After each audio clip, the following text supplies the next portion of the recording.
Welcome into the latest edition of Extra Time, International Week edition. Sid Lowe is joining us to answer your questions. They're being printed now.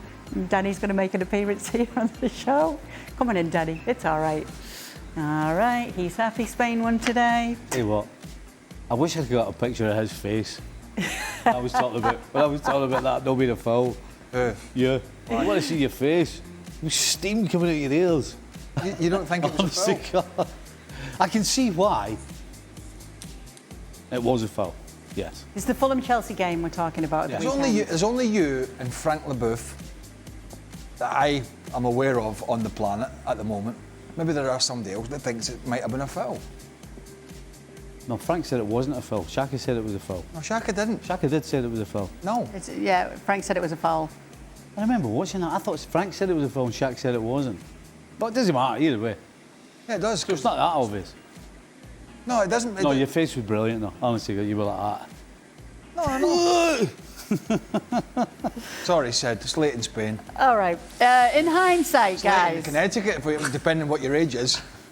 This one is for Stevie. In hindsight, does it feel like the signing of Wirtz, Florian Wirtz, might have upset the balance of Liverpool's team/setup? They certainly look more vulnerable in midfield compared to the strong combo of Szoboszlai, McAllister and Gravenberch. I think Mr. Samuel is right now looks to be perfectly correct. It certainly does seem as though the balance isn't quite right. And it's up to Arne Slot to figure it out, whether that means playing somebody else, moving Wirtz, sticking with it, figuring it out some other way. But right now, it'd be difficult to argue that the balance isn't right because Wirtz is in there and not the old three of McAllister, Szoboszlai and Gravenberch. For Craig, have you ever dealt with disorganization at the national team level in the year leading up to a major tournament? How much does it affect players knowing the team and tactics aren't exactly sorted yet? Well, this won't take long. No. Yeah. Would it stress the players out, though, if you didn't think there was a plan in place with the World Cup on the horizon? I would imagine so. I have no qualifications to tell you otherwise, because before Euro 96 and before France 98, our squad was pretty solid, you know what I mean? So it kind of just ran like clockwork, not in terms of results, but in terms of, you know, what the squad was, generally what the team was, a few changes here and there. So no, I don't have any. I mean, I was at what World Cup was it when I was at South Africa doing the World Cup when the French team imploded? Was it Dominic? It was the coach, and they were all and they were at the World Cup. And then you had the Spanish story at the World Cup when Julian Lopetegui was basically fired because he was taking the Real Madrid job. And the players were actually there. But I don't know about leading up to it because I haven't had that experience. But I certainly have seen players implode during a tournament when, say, a game goes badly, the first game goes badly, and you're a big team expected to win. Things can change very, very quickly in that scenario. Yeah, I mean, whether it's international or whether it's club football, when it's a situation like that, the same rules apply. When you're going on the field and you don't know what you're doing, then it's chaos. Because everybody's going around going, what's going on here? Everybody's asking each other what's going on, what we're supposed to be doing. So that's not just about international football. I think any club as well, where you know the manager's lost the plot and he doesn't know what he's doing, then absolutely affects everybody. Which team do you think the question for Sid's about? Oviedo. Yes, Sid. Through the first few games, do you believe Oviedo has what it takes to fight off relegation this season? With your head, not your heart here. Yes, sir. I've been trying to get my head around this from the very beginning, and the transfer window worries me a little bit because, of course, part of the analysis is about Oviedo, and I think Oviedo are a good enough team to compete. But also part of the analysis is about finding three teams that are worse. And I was starting to think, I've got 5 or 6 candidates, but some of those had pretty good transfer windows. So you've seen Levante sign a forward, which I wasn't necessarily expecting. You've seen a response from Sevilla, although let's see whether that really makes a difference, who I thought could maybe get dragged into trouble. So with my head, I would say Oviedo will definitely compete. They won't go just straight down without a fight. But of course it's going to be a fight. Of course they know that there are limitations to that squad and limitations to what they've got compared to other teams. But I think they've got enough to give themselves a chance of surviving, yeah. Nice. Okay. You know Sid's the mayor. Aye. Oh, I Can't know. say that. I No, he's know. the mayor. Well, Can't say they're not that. the worst of the newly promoted teams in La Liga just yet. There's There's not many teams where you know that piece we did in the Oviedo game where we saw Sid giving the speech, which obviously was some time ago. But when he walks down the street, people just come out of their houses and their flats and just sort of bow. They fall at their knees, Just yeah. fall down at his... And he goes, rise, rise, child, rise. Send your seed. Send your seed. We love that Bicycle Diaries, incidentally, Sid. Okay, Stevie, what goes through the mind of a player? Sid the saviour. For some reason, you know, the image that comes to mind, we've expressed it like that. For some reason, the image that comes to mind now is Homer Simpson as Don Homer with the donut going, "Bless you." Anyway, there we go. So I've turned into Homer Simpson with these donuts. Yeah, okay, I like the analogy. But what would your donut be, Sid? Oof. Do you know what? There's too much messing around with donuts. A good donut is a good jam donut. No messing about, just good Just jam a normal in the middle. donut. Nicely All made. right. There's enough donuts in this show. You don't need a donut. Stevie, what goes through the mind of a player when they score an atrocious own goal? Nothing. Nothing. Dan shared your atrocious own goal against Middlesbrough. I beg you, but it wasn't atrocious. It was a fantastic lob. What are you talking about? We were talking about it the other week on Stump Stevie, and he's shared it today. Yeah. These things happen. You move on, don't You you? move on. These things happen. You knew exactly where it was and everything, though, as soon as we asked you. Yeah.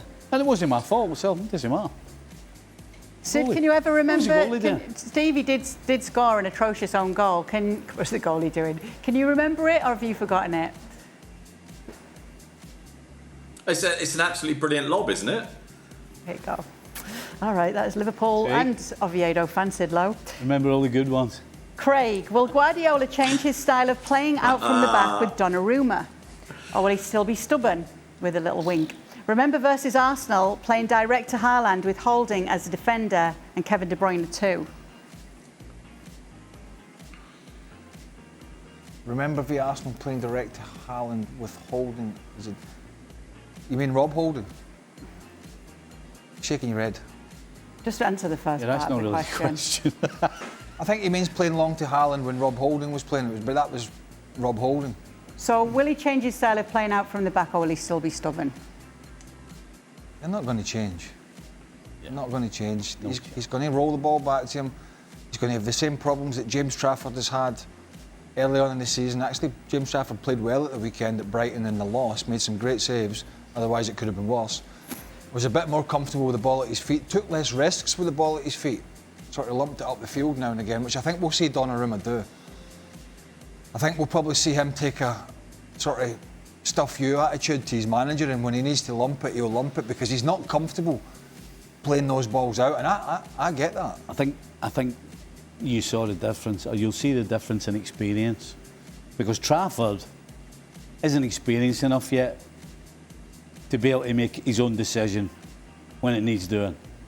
And so Trafford is trying to play passes when they're really not on because he doesn't have that experience. Donnarumma, on the other hand, at the end of the day, will go, okay, if I can't do this, guess what? It's gone 40 yards over there. That's the difference between the two. Okay. Would any of you pay $100 for chicken nuggets and caviar like Kirk did at the US Open? No. Chicken nuggets and caviar. Yeah, lovely mix there. 100 Very cultured. caviar. That's shocking. What is he doing? I tell you what, we're paying him too much. He's eating caviar.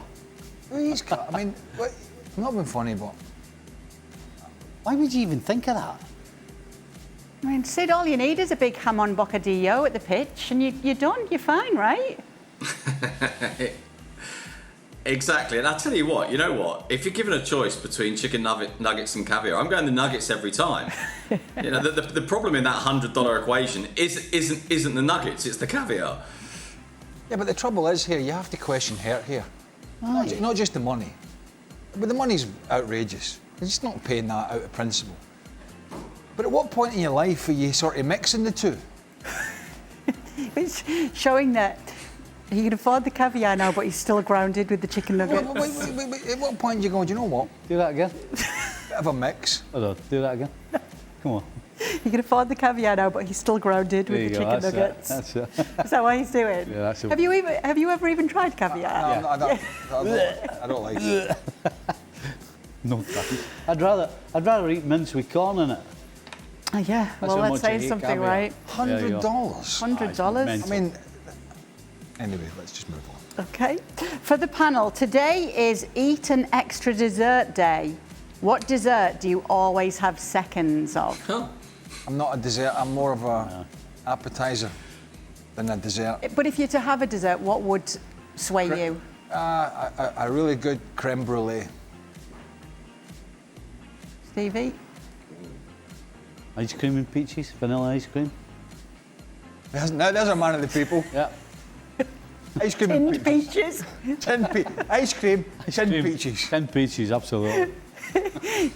Ian Dark, actually, in Mallorca, tried grilled peach and got very excited about it. Oh, I've tried that. Yeah, with ice Didn't cream. like it, He no. did. He did. Sid, what's your favourite dessert? I'm just thinking about Steve's dessert. I mean, that you can't call that dessert. That's pudding. That's not a dessert. It's pudding.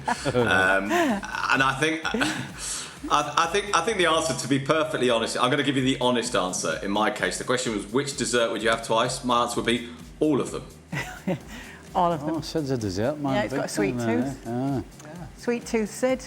All right, guys. 100%. Strawberry cheesecake. What about a bit of strawberry cheesecake? No. No. Then all right, I'll try. Ooh. No. Chocolate ice cream. I tell you what, though, I did like the sound of a proper jam donut. Long, With all long the sugar. time. Long time since I had one of them. Proper jam donut. Magic. Okay. Thank you so much for sending in your questions today. We'll be back soon to do it all over again.